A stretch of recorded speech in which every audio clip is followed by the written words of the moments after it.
Hey guys, welcome back to the Holistic Rehab Room. Today we're going over the Pott's fracture. What structures are injured in a Pott's fracture? A Pott's fracture affects one or both malleoli, and if it's two malleoli that are affected, it will be bimalleolar.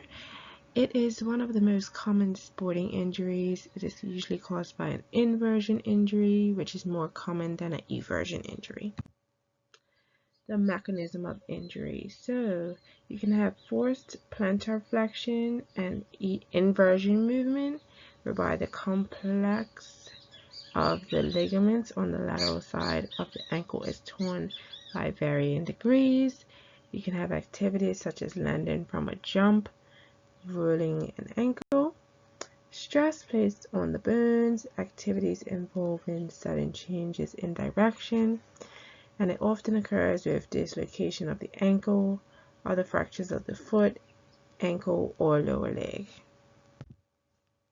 The clinical features: sudden, sharp, and intense pain around the ankle or leg immediately at the time of injury. Pain.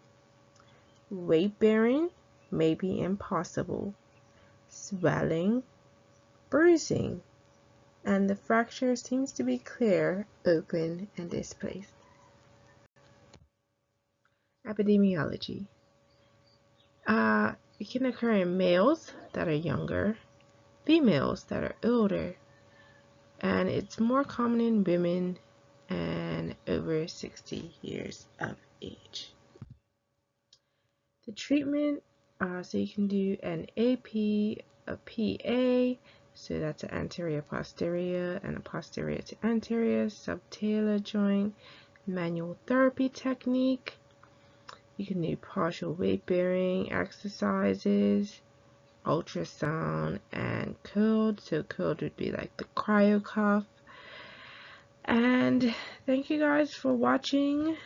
Please stay tuned and continue to tune in to get more information regarding any conditions that you may wish to hear more about. Please make a note in the comments. Please like, share, and subscribe. Thank you.